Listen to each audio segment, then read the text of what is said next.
दोस्तों, मेरा नाम उमेश कुमार शुक्ला है और मैं MBBS सेकेंड ईयर का स्टूडेंट हूँ BRD मेडिकल कॉलेज गोरखपुर में। आपको मैं इस वीडियो में पढ़ाने वाला हूँ transport of substance across cell membrane. देखिए, ट्रांसपोर्ट बहुत ही इम्पॉर्टेंट होता है मेटाबॉलिक फंक्शन के लिए और लिविंग स्टेट के लिए। अब ट्रांसपोर्ट किस किस मैकेनिज्म से होता है और कौन कौन से ट्रांसपोर्ट प्रोसेस हैं, उनको हम यहाँ डिटेल में पढ़ेंगे। ये बहुत ही इंपॉर्टेंट क्वेश्चन है यूनिवर्सिटी एग्जामिनेशन के लिए और आपके वाइवा के लिए और इवन PG के लिए। तो हम इसमें क्या क्या पढ़ने वाले हैं, इसमें हम बेज ऑफ ट्रांसपोर्ट में पढ़ने वाले हैं diffusion, simple diffusion, facilitated diffusion, active transport, primary active transport, secondary active transport और वेसिकुलर ट्रांसपोर्ट को हम पढ़ने वाले हैं डिटेल में और उनके एग्जाम्पल्स देखेंगे। आपको लिखने का भी ज़रूरत है तो आप लिख सकते हैं, अगर आपको लिखने की ज़रूरत नहीं है तो आप स्क्रीनशॉट ले सकते हैं, और अगर आप बुक फॉलो करना चाहते हैं तो आप गाइटन एंड हॉल फॉलो कर सकते हैं, क्योंकि मैंने उसी को पढ़ा है और उसी से पढ़ाने की कोशिश करता हूँ। देखिए, बेज ऑफ ट्रांसपोर्ट में आप पढ़ेंगे डिफ्यूजन, ठीक है। ये क्या है, पैसिव है। तो मेनली दो तरीके का होता है, पैसिव और एक्टिव ट्रांसपोर्ट। पैसिव में तुम्हारा डिफ्यूजन आ जाता है और डिफ्यूजन के अंदर तुम्हारा क्या है, सिंपल और फैसिलिटेटेड डिफ्यूजन। और उसके बाद एक्टिव ट्रांसपोर्ट। एक्टिव ट्रांसपोर्ट में दो हैं, प्राइमरी एक्टिव ट्रांसपोर्ट और सेकेंडरी एक्टिव ट्रांसपोर्ट। और लास्ट का है वेसिकुलर ट्रांसपोर्ट। ये जो इतने बचे हैं ऊपर वाले के हैं, किसके लिए है, माइक्रो मॉलिक्यूल्स के लिए हैं, और जो वेसिकुलर ट्रांसपोर्ट है ये माइक्रो मॉलिक्यूल्स के लिए होता है। देखो, जो सेल मेम्ब्रेन होती है वो लिपिड बाइलेयर की बनी होती है, और लिपिड बाइलेयर के बने होने के कारण जो लिपिड में सलूबल सब्सटेंस होते हैं उनका ट्रांसपोर्ट तो आसानी से हो जाता है, लेकिन जो लिपिड में इनसलूबल सब्सटेंस हैं उनका ट्रांसपोर्ट करने के लिए हमको स्पेशल कैरियर की ज़रूरत होती है जो प्रोटीन के बने होते हैं। जैसे कहा जाता है कहावत, जैसा देश वैसा भेष, और जैसे आप होंगे वैसे लोगों में आसानी से घुल जाएंगे। तो लाइक डिजॉल्व लाइक, अगर लिपिड में सलूबल सब्सटेंस होगा तो आसानी से पार कर जाता है सेल मेम्ब्रेन को, अगर सलूबल नहीं होता है तो उसको डिफ़िकल्टी होती है। अब हम यहाँ पर डिटेल में पढ़ने जा रहे हैं डिफ्यूज़न। डिफ्यूज़न आखिर क्या है? डिफ्यूज़न सिंपली है हाई कंसंट्रेशन से लो कंसंट्रेशन की तरफ किसी सब्सटेंस का मूवमेंट क्या कहलाता है, डिफ्यूजन कहलाता है। तो movements of molecules or substance from higher concentration to lower concentration called diffusion. ये आपका डिफिनीशन हो गया। अब कुछ चीज़ें इसमें आपको जाननी जरूरी हैं जो गाइटन हॉल में दी हुई हैं। All molecules ions dissolve substance are in constant motion. जितने भी मॉलिक्यूल सब्सटेंस या आयन है हमारे बॉडी में वो सभी एक कांस्टेंट मोशन में हैं। अगर रुक जाएंगे तो हम क्या हो जाएंगे, मृत घोषित हो जाएंगे, इसलिए रुकने नहीं चाहिए। Each particle move in separate veg, और जितने भी पार्टिकल मूव कर रहे हैं वो अपने अपने रास्ते पर चल रहे हैं, ठीक है। किसी के रास्ते पे कोई नहीं जा रहा है, अपने रास्ते पे सब चल रहे हैं। Greater the heat greater is the movement. जितना ज़्यादा हीट निकलेगी उतना ज़्यादा मूवमेंट होगा, ये आप ध्यान रखिएगा। Greater the heat greater is the movement. अब जो डिफ्यूजन है, डिफ्यूजन बेसिकली टू टाइप्स का होता है, simple diffusion and facilitated diffusion. Simple diffusion किसके द्वारा होता है, ये किसके द्वारा होता है, इंटरस्टिसेस ऑफ लिपिड और by water channel. Water channel, देखिए वाटर चैनल तुम्हारा सिंपल डिफ्यूजन के लिए काम में आता है। वाटर चैनल अभी आगे आपको पढ़ाएंगे। देखिए, इंटरस्टिसेस ऑफ लिपिड, जो लिपिड के बीच में कुछ जगह बचे रहेंगे, पोर्स होंगे, उससे सिंपल डिफ्यूजन हो सकता है। और किसके द्वारा होगा, वाटर चैनल के द्वारा होगा, जो गैप होंगे तुम्हारे प्रोटीन चैनल में, ठीक है। और दूसरा है फैसिलिटेटेड। फैसिलिटेटेड जो डिफ्यूजन है इसमें इसके लिए आवश्यकता होती है कैरियर प्रोटीन की, इसीलिए इसको फैसिलिटेटेड डिफ्यूजन कहते हैं, क्योंकि फैसिलिटेट हो रहा है किसी प्रोटीन के द्वारा, ठीक है। इन दोनों में एनर्जी की आवश्यकता नहीं होती है।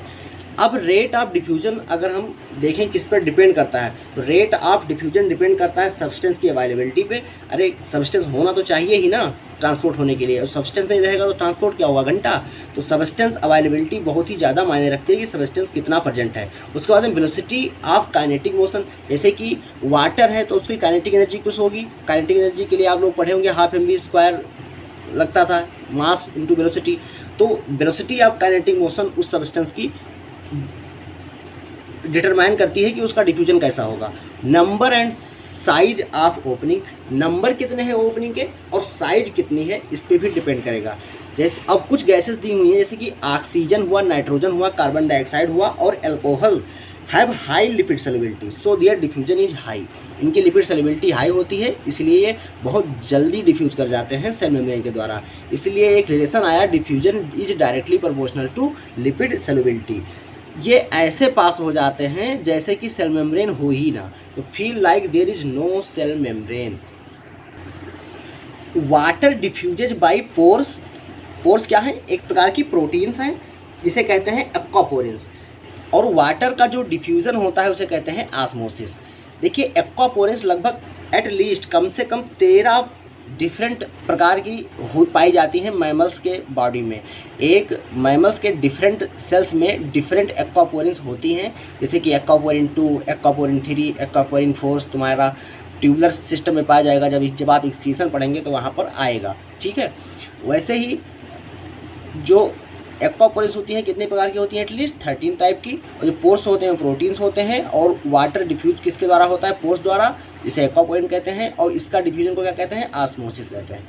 देखिए एक पॉइंट दिया हुआ है, इसको आप ध्यान से पढ़िएगा। The rapidity with which water molecules can diffuse through most cell membrane is astounding. जो तीव्रता है पास होने की किसी सेल से वो एस्टॉन्डिंग है। मतलब देखिए जो आरबीसी होती है, आरबीसी मेम्ब्रेन है, इससे वाटर अंदर और बाहर जा रहा है, ठीक है, दिखाया हुआ है वाटर अंदर और बाहर जा रहा है। तो water amount is 100 times more than volume of RBC.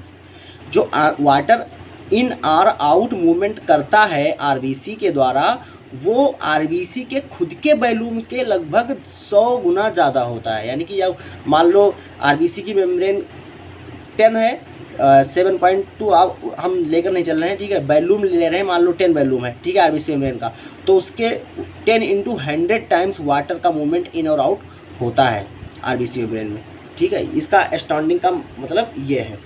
अब देखिए डायमीटर पे डिपेंड करता है मूवमेंट, डायमीटर पे डिपेंड करता है। जैसे इसका एग्जांपल देखिए, diameter of urea is 20% greater than water.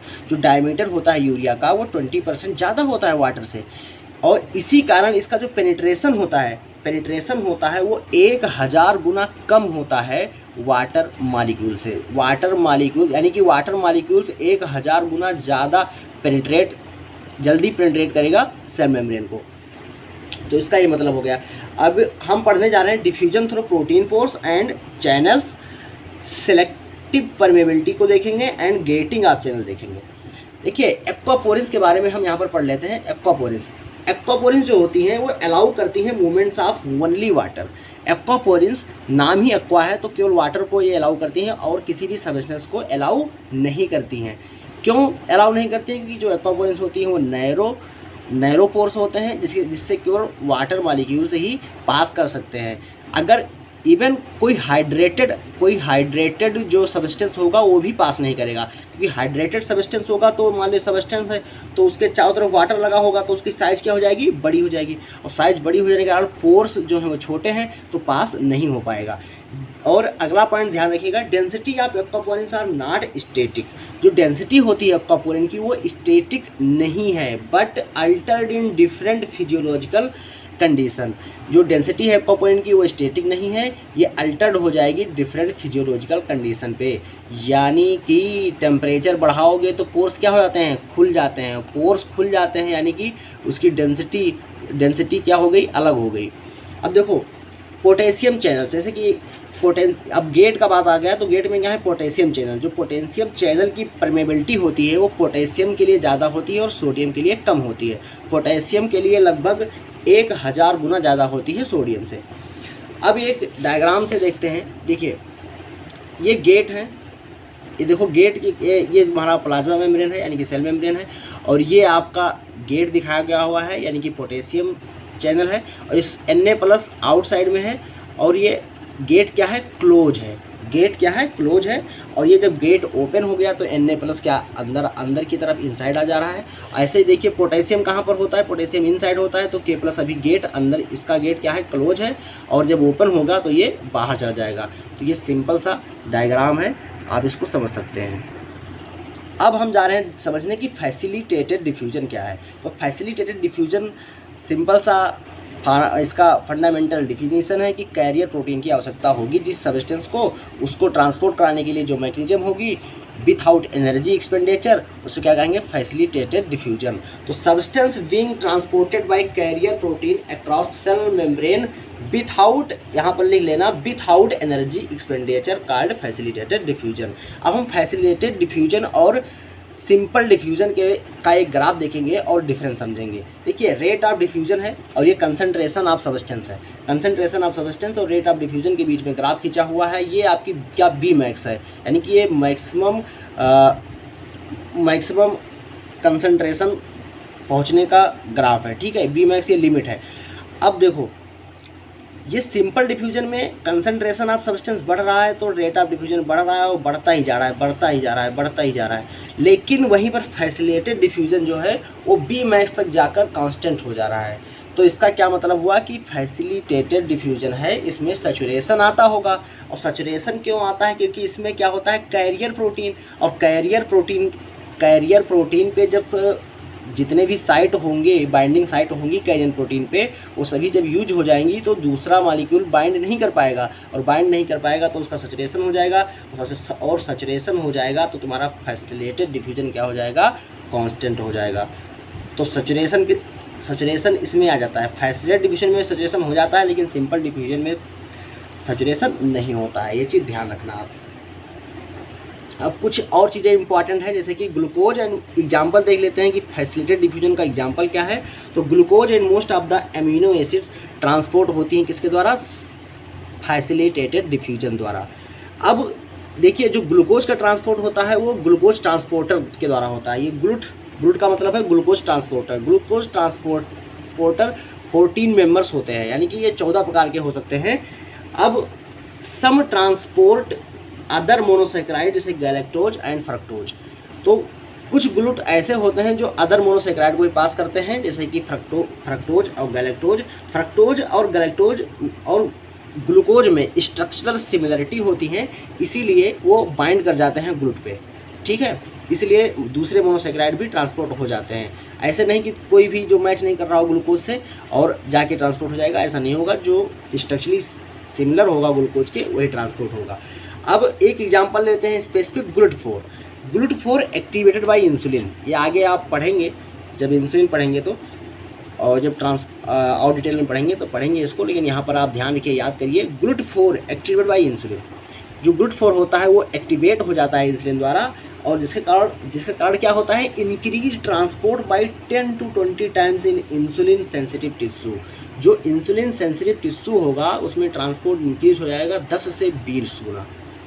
तो ये और आपको ध्यान रखना है कि कौन सा ग्लूट सेंसिटिव है इंसुलिन से, GLUT4। ये डायग्राम बना हुआ है, कोई सब्सटेंस है, ये फैसिलिटेटेड डिफ्यूजन को दिखाने के लिए बनाया गया है।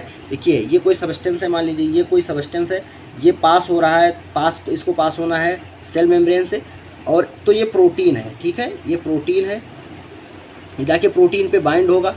बाइंड होने के बाद ये घूमेगी प्रोटीन और इसको जाके लैंड करवा देगी कहाँ, इनसाइड पे। ये आउटसाइड है और ये क्या है, इनसाइड है सेल मेम्ब्रेन का। अब फैक्टर्स देख लेते हैं जो अफेक्ट करते हैं डिफ्यूजन को। तो पहला जो सबसे बड़ा फैक्टर है रेट को डिटरमाइन करने वाला, वो क्या है, कंसंट्रेशन डिफरेंस। कंसंट्रेशन डिफरेंस मान लीजिए यहाँ पर क्या था, सी आउट पे C0 और यहाँ पर क्या है, C in। तो ये कंसंट्रेशन होगा, जो इसका डिफरेंस होगा वो उसको डिटरमाइन करेगा कि रेट कितना होगा। अगर ये तुम्हारा पॉजिटिव आएगा तो जल्दी मूव कर जाएगा, और कम पॉजिटिव आएगा तो कम जल्दी मूव करेगा। तो इस प्रकार से आप समझ सकते हैं कि rate directly proportional to concentration difference, यानी कंसंट्रेशन ग्रेडियंट पर निर्भर करता है। नष्ट पोटेंशियल क्या होता है, नष्ट पोटेंशियल मान लीजिए आपको सेल मेम्ब्रेन के दोनों तरफ हमने क्या कर दिया, इलेक्ट्रीफाई कर दिया, उसको इलेक्ट्रोजेनिक कर दिया, एक तरफ नेगेटिव दे दिया, एक तरफ पॉजिटिव दे दिया। अब आपको पता है कि दोनों तरफ नेगेटिव होता है सेल मेम्ब्रेन में, नेगेटिव दोनों तरफ होता है सेल मेम्ब्रेन में, और आप जानते हैं कि नेगेटिव को रिपेल करता है और पॉजिटिव नेगेटिव को अट्रैक्ट करेगा। तो अब इस तरफ देखिए, इस तरफ क्या है, नेगेटिव दिए तुम, आप दिए नेगेटिव, और नेगेटिव पहले से था तो एक दूसरे से रिपेल कर रहे होंगे। लेकिन इस तरफ क्या है, नेगेटिव और पॉजिटिव ये दूसरे को क्या कर रहे होंगे, अट्रैक्ट कर रहे होंगे। अट्रैक्ट करने के के कारण ये निगेटिव खिसकेगा कहाँ, पॉजिटिव की तरफ, और पॉजिटिव की तरफ खिसकेगा तो इधर एक अट्रैक्शन फोर्स लगेगा लेफ्ट टू राइट साइड में, लेफ्ट टू राइट साइड में अट्रैक्शन फोर्स लगेगा। तो जो सब्सटेंस का मूवमेंट होगा, ये मान लो कोई सब्सटेंस है जिसका मूवमेंट कहाँ किधर होगा, निगेटिव टू पॉजिटिव साइड, तो ये नष्ट पोटेंशियल हो गया। अगर हम नष्ट पोटेंशियल अपने नॉर्मल बॉडी टेम्परेचर पे देखें तो जो इलेक्ट्रोमोटिव फोर्स होगा वो होगा +-61 log C1/C2। C1 मतलब एक तरफ का कंसंट्रेशन और C2 मतलब दूसरे तरफ का कंसंट्रेशन। इससे हम EMF पता कर सकते हैं किसी भी समय 37 डिग्री सेल्सियस पे नॉर्मल बॉडी का। तो ये आपको फार्मूला याद रखना है, +-61 log C1/C2। इसको आप एज इट इज़ लिख सकते हैं यूनिवर्सिटी एग्जामिनेशन में जैसा आप दिया गया है। तीसरा कंडीशन है प्रेशर। प्रेशर आप लगाएंगे तो हाई टू लो हमेशा जाएगा। मान लीजिए चैम्बर भरा हुआ है, इस पर आप पिस्टन लगा के धक्का दे रहे हैं, ठीक है, और ये मान लीजिए पिस्टन से प्रेशर आप दे रहे हैं इस पर, और यहाँ पे गैस भरी हुई है, यहाँ पे गैस भरी हुई है, तो ये जितना ज़्यादा प्रेशर देंगे उतना ज़्यादा तेज़ बाहर निकलेगी। और यहाँ पे कोई मान लीजिए मेम्ब्रेन है, तो मेम्ब्रेन से ज़्यादा ट्रांसपोर्ट का जिस तरफ से आप प्रेशर देंगे उसके अपोजिट डायरेक्शन में मूवमेंट होगा सब्सटेंस का, यानी कि high pressure to low pressure movement होगा। अब हम पढ़ने जा रहे हैं most important topic, active transport. Active transport अलग से आप शार्ट नोट आ सकता है। देखिए एक्टिव ट्रांसपोर्ट क्या होता है, molecules move against concentration gradient by involvement of energy. Energy को इन्वॉल्व करके कंसंट्रेशन ग्रेडियंट के अगेंस्ट मूवमेंट क्या कहलाता है, एक्टिव ट्रांसपोर्ट कहलाता है। According to source of energy, two types के एक्टिव ट्रांसपोर्ट हो सकते हैं, यानी किस पे डिपेंड करता है, सोर्स ऑफ एनर्जी, इस पे कि एनर्जी कहाँ से मिल रही है आखिर ट्रांसपोर्ट को, उसके आधार पर प्राइमरी एक्टिव ट्रांसपोर्ट और सेकेंडरी एक्टिव ट्रांसपोर्ट में बांटा गया है। अब हम पहले देख लेते हैं प्राइमरी एक्टिव ट्रांसपोर्ट और डिफरेंस भी देखेंगे साथ में, ठीक है। प्राइमरी एक्टिव ट्रांसपोर्ट क्या है, energy derive directly from break down of ATP or some other high energy phosphate compounds. जब ट्रांसपोर्ट करने के लिए एनर्जी आएगी कहाँ से, ATP से डायरेक्टली या other high energy phosphate compound से, तो उसे कहेंगे प्राइमरी एक्टिव ट्रांसपोर्ट। और जो ट्रांसपोर्ट होता है वो ट्रांसपोर्ट डिपेंड किस पे करता है, कैरियर प्रोटीन पे, क्योंकि इसमें भी सैचुरेशन पाया जाएगा, क्योंकि कैरियर प्रोटीन है तो इस पर बाइंडिंग साइट कुछ ही होंगी, और सभी जब बाइंडिंग साइट यूज हो जाएंगी तो और अधिक सब्सटेंस का मूवमेंट नहीं होगा। अब इसका एग्जांपल देख लेते हैं प्राइमरी एक्टिव ट्रांसपोर्ट का। तो सोडियम पोटेशियम पंप इसका बहुत ही फेमस, चर्चित और कई जगह मिलने वाला एग्जांपल है। तो देखिए जो सोडियम पोटेशियम पंप होता है, इसमें जो प्रोटीन कैरियर प्रोटीन होती है, इसमें 2 सब यूनिट होती हैं, बीटा सब यूनिट एंड अल्फा सब यूनिट। अल्फा सब यूनिट बड़ी होती है और बीटा सब यूनिट छोटी होती है। और आप सबको पता ही होगा कि यहाँ पे ATP का रिलेशन होगा, तो ATP से क्या बनेगा, ADP प्लस इनऑर्गेनिक फास्फेट बनेगा। 2K plus into the cell आता है और 3Na plus out of the cell जाता है, ठीक है। तो 3Na प्लस आउट गया और 2K प्लस अंदर आया सेल मेम्ब्रेन के, और किसके द्वारा आ रहा है, अल्फा सब यूनिट के द्वारा। बीटा सब यूनिट एक कंप्लीमेंट्री की तरह काम कर रही है, समझ लीजिए, ठीक है। और जो इनसाइड होता है, जो इनसाइड मतलब अंदर, ये मान लीजिए सेल के अंदर का होगा, यानी कि ल्यूमेन साइड होगा। ल्यूमेन साइड पे एटीपेज एंजाइम की बाइंडिंग साइड होती है, तो यहाँ पर होगी एटीपेज एंजाइम की बाइंडिंग साइड, जहाँ पर ATP से ADP प्लस इनऑर्गेनिक फास्फेट में टूटेगा। और ये नियर किसके होती, जो एटीपेज होता है नियर किसके होता है, सोडियम बाइंडिंग साइट का। देखिए जो सोडियम बाइंडिंग साइट होता है, वो इनसाइड होता है, और जो पोटेशियम बाइंडिंग साइड होता है वो आउटसाइड होता है। तो यहाँ पर कहीं होगा पोटेशियम बाइंडिंग साइड, और यहाँ पर कहीं होगा सोडियम बाइंडिंग साइड, और सोडियम बाइंडिंग साइड के एडजेसेंट क्या होता है, एटीपेज, ठीक है। अब आप लोग सोच रहे होंगे कि आखिर ये 3Na प्लस और 3Na प्लस ही बाहर क्यों गया, आखिर 4 क्यों नहीं गया, 2 क्यों नहीं गया, और इधर 2 ही क्यों आया, कहीं एक या 3, 4, 5, 6 क्यों नहीं आया। तो इसका कारण ये है कि जो बाइंडिंग साइट, जितनी बाइंडिंग साइट होंगी उतने मॉलिक्यूल ही एक बार में ट्रांसपोर्ट होंगे। और जो प्रोटीन होती है इस पर केवल 3 बाइंडिंग साइट होते हैं सोडियम के लिए, जो इनसाइड होंगे, और 2 बाइंडिंग साइट होती हैं पोटेशियम के लिए, जो कि आउटसाइड में होंगी, ठीक है। अब ये किस पे, इसका जो ट्रांसपोर्ट है ये किस पे डिपेंड करता है, तो ये किस पे डिपेंड करता है, the relative concentration of ATP, ADP and phosphate as well as electrochemical gradient determine the direction of enzyme reaction. देखिए जो एंजाइम के द्वारा जो ये प्रोसेस हो रहा है, यानी कि अंदर से बाहर, बाहर से अंदर, तो ये जो अभी आपको दिख रहा है ये उल्टा भी हो सकता है। अगर एंजाइम एक्शन हो तो ये उल्टा भी हो सकता है। तो जो इसीलिए कहा गया है कि जो relative concentration of ATP, ADP and phosphate as well as electrochemical gradient, इस पे डिपेंड ये डिपेंड करवाता है कि एंजाइम एक्शन, एंजाइम रिएक्शन किस तरफ होगा, किस डायरेक्शन में होगा। देखो अब इम्पॉर्टेंस क्या है कि सोडियम पोटेशियम पंप का, उसके बारे में देख लेते हैं 2 लाइन। देखिए sodium potassium pump important for sale volume control, तो सेल वॉल्यूम कंट्रोल के लिए इम्पॉर्टेंट होता है। आप ऑस्मोलरिटी को मेंटेन करने के लिए भी इम्पॉर्टेंट है, ये भी कह सकते हो।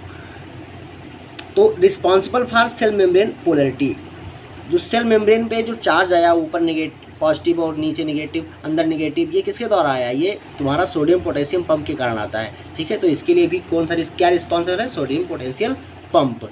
और इम्पॉर्टेंट सेल वॉल्यूम को कंट्रोल करता है और ऑस्मोलरिटी को मेंटेन भी करता है सोडियम पोटेशियम पंप। और साथ में एक पॉइंट और लिख लेना, जो सोडियम पोटेशियम पंप होता है, क्योंकि आगे पढ़ाएंगे तो वो तो हो ही जाएगा, सोडियम पोटेशियम पंप जो होता है वो सेकेंडरी एक्टिव ट्रांसपोर्ट के लिए एनर्जी भी प्रोवाइड करवाता है। तो ये फंक्शन हो गया सोडियम पोटेशियम पंप का, या इंपॉर्टेंस हो गया सोडियम पोटेशियम पंप का।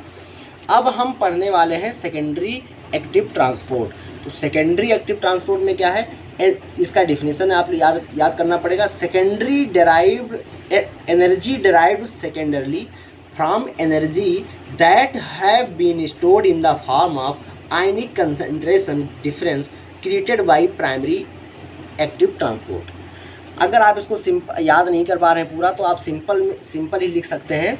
क्या होता है, प्राइमरी एक्टिव ट्रांसपोर्ट के द्वारा जो एनर्जी स्टोर्ड हुई है उसको यूज करके अगर कोई किसी सब्सटेंस का मूवमेंट हो रहा है अक्रॉस द सेल मेम्ब्रेन, तो उसे क्या कहेंगे, सेकेंडरी एक्टिव ट्रांसपोर्ट कहेंगे। अभी जब आप एग्जाम्पल देखेंगे तो आप समझ जाएंगे। ये 2 प्रकार का हो सकता है, cotransport and counter transport.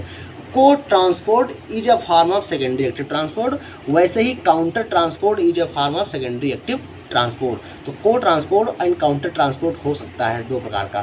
को ट्रांसपोर्ट का हम एग्जांपल देखते हैं, जो फेमस एग्जांपल है वो सोडियम और ग्लूकोज का। सोडियम और ग्लूकोज का कहाँ पर, यानी कि PCT में होगा, प्रॉक्सिमल कन्वोल्यूटेड ट्यूबुल में। सोडियम साथ में जा रहा है और साथ में किसको लेकर जा रहा है, ग्लूकोज को। जो इससे एनर्जी सोडियम पोटेशियम पंप से जो एनर्जी आई होगी वो सोडियम और ग्लूकोज में यूज होगी। ऐसे ही सोडियम और अमीनो एसिड भी क्या होते हैं, को ट्रांसपोर्टर होते हैं। तो ये डायग्राम बना हुआ है, इसको आप देख लीजिए। देखिए ये ट्रांसपोर्ट प्रोटीन है, इस पे सोडियम बाइंडिंग साइड होगा, ग्लूकोज बाइंडिंग साइड होगा। सोडियम और ग्लूकोज दोनों साथ में बाइंड होंगे और साथ में इनसाइड ल्यूमेन में आएंगे। ठीक है, ये क्या है, ल्यूमेन ऑफ PCT है, ल्यूमेन ऑफ PCT है। तो ये आप डायग्राम समझ सकते हैं। अदर जो सब्सटेंस ट्रांसपोर्ट होते हैं को ट्रांसपोर्ट द्वारा, वो क्या है, क्लोराइड, Cl-, आयोडीन- और Fe यूरेट। ठीक है, तो क्लोराइड, आयोडाइड एंड आयरन और यूरेट भी तुम्हारे को ट्रांसपोर्ट मैकेनिज्म द्वारा ट्रांसपोर्ट होते हैं। अब हम देखते हैं काउंटर इस ट्रांसपोर्ट का एग्जांपल। काउंटर ट्रांसपोर्ट में तुम्हारा सोडियम कैल्शियम एक्सचेंजर, तो इसका एग्जांपल है sodium calcium exchanger, sodium hydrogen exchanger. Sodium hydrogen exchanger कहाँ पर देखने मिलता है, प्रॉक्सिमल ट्यूबुल ऑफ किडनी यानी कि PCT में ये भी होता है। देखिए ल्यूमेन में, ल्यूमेन से इंटीरियर की तरफ कौन जाएगा, सोडियम, और इंटीरियर से ल्यूमेन में कौन आएगा, H+। तो ये तुम्हारा काउंटर ट्रांसपोर्ट हो गया। देखिए एक्सचेंजर जहाँ पर लगा दिख जाए, यानी कि एक्सचेंज हो रहा है, ये अंदर जा रहा है वो बाहर जा रहा है, तो वहाँ पर वो क्या होगा, किसका एग्जांपल होगा, काउंटर ट्रांसपोर्ट का एग्जांपल होगा। और को ट्रांसपोर्ट लग जाए तो नाम ही में है, तो को ट्रांसपोर्ट हो गया। अब एक आप क्लोराइड शिफ्ट पढ़ेंगे, क्लोराइड आयन और बाइकार्बोनेट एक्सचेंजर, इसको आप पढ़ेंगे अच्छे से, तो इसको भी याद रख सकते हैं आप लोग कि क्लोराइड और बाइकार्बोनेट एक्सचेंजर ये तुम्हारा क्या है, काउंटर ट्रांसपोर्ट का एग्जाम्पल है। और इन सब के लिए एनर्जी कहाँ से आती है, Na+ के प्लस पंप से, यानी कि सोडियम पोटेशियम पंप से इसकी सबकी एनर्जी आती है। और एनर्जी आती है दूसरे पंप से, प्राइमरी पंप से, इसीलिए इसको क्या कहते हैं, सेकेंडरी एक्टिव ट्रांसपोर्ट। तो सेकेंडरी एक्टिव ट्रांसपोर्ट सिंपली क्या है, प्राइमरी एक्टिव ट्रांसपोर्ट से एनर्जी लेने वाला मैकेनिज्म है। ठीक है, अब लास्ट जो छोटा सा टॉपिक है बेसिकुलर ट्रांसपोर्ट। देखो बेसिकुलर ट्रांसपोर्ट क्या होता है, transport of large molecules. Transport of large molecules इसे दो प्रकार का हो सकता है, इंडोसाइटोसिस और एक्सोसाइटोसिस। इंडोसाइटोसिस का एग्जाम्पल है pinocytosis and phagocytosis. Pinocytosis and phagocytosis कैसे होता है, by invagination of cell membrane. Cell membrane अंदर की तरफ, ये मान लीजिए सेल मेम्ब्रेन है, तो ये इन मेम्ब्रेन, ये कोई सब्सटेंस है, ये अंदर जाएगा और ये क्या करेगा, इनवेजिनेशन, हल्का इनवेजिनेट होगा और धीरे धीरे धीरे धीरे करके अंदर आ जाएगा। ठीक है, तो ये इनवेजिनेशन ऑफ सेल मेम्ब्रेन के कारण पिनोसाइटोसिस और फैगोसाइटोसिस होती है।